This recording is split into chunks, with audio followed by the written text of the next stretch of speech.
All right, huddle up, everybody. Let's get an 11 personnel and go gun, doubles left, Linda scan, all hook, X go. This was the touchdown of the weekend. Jalen Milroe to Ryan Williams for a 75-yard Alabama touchdown. And let's break it down in the context of the game. Alabama thoroughly dominating Georgia for most of the night. Offensive coordinator Nick Sheridan had an incredible game plan. Georgia had no answer. All of a sudden in the second half, they start to chip away, and now they find themselves with a lead after a shot play of their own. So this is the first play after Alabama is trailing.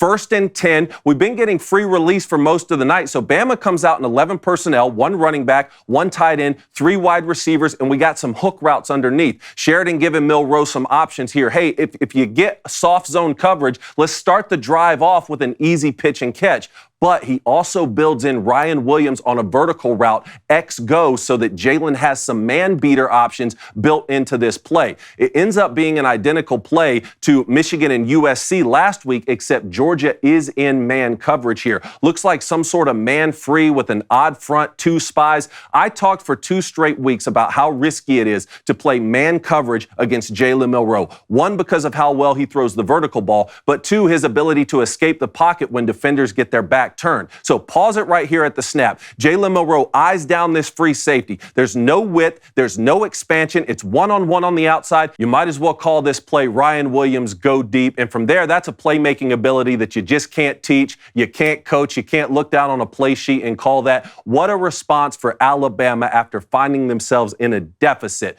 This is 11 personnel, gun doubles left, Linda scan, all hook, X go. David, great. Yeah, Coney. Wow. Yeah, Coney. Great stuff.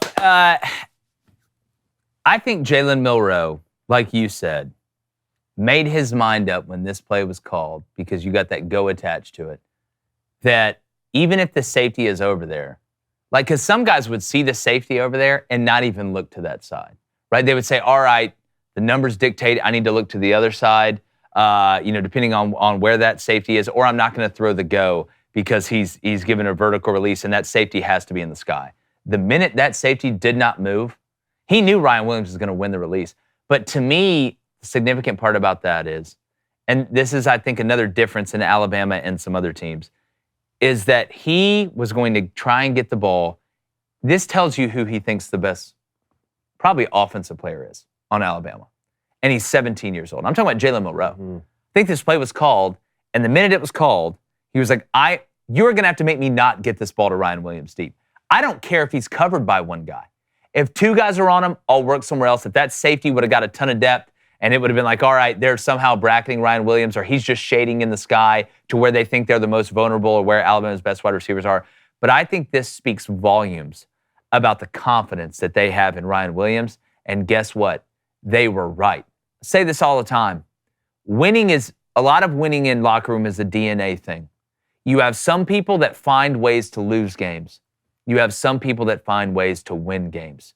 And when it came down to, and this is what I was talking about with the mental toughness, Alabama giving up that huge lead, the first thought in Jalen Milroe's mind was, how do I get the ball to the 17-year-old? Mm-hmm. And I think that speaks volumes about how good Ryan Williams really is. So I talked to Sheridan a little bit after the game, and the Ryan Williams go deep line came straight from him. And I talked to you guys both about this play because it's obviously not 4 verticals. Sometimes you can have 4 verticals out of this concept, and you have reads built off that. So if there's a safety over the top or your defender is over the top, you just break that off and it becomes a read. I know it's not, because it's one-on-one on the backside too, just like we saw in that USC LSU play, but he breaks his off as a hook also. He doesn't keep going over the top. It's like they bracketed the inside guys, but not the biggest threat on the outside. And that's what surprised me, because if I'm Georgia in the coverage that they're in, if I'm that safety,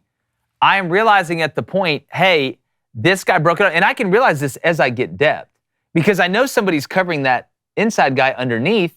And if I need to pick up, right, if I can see the guy as I'm getting depth to try and get Jalen Milroe off of Ryan Williams, once that guy breaks and turns on a hook, I know my guy's got him locked up. I can turn and run and help on the vertical ball.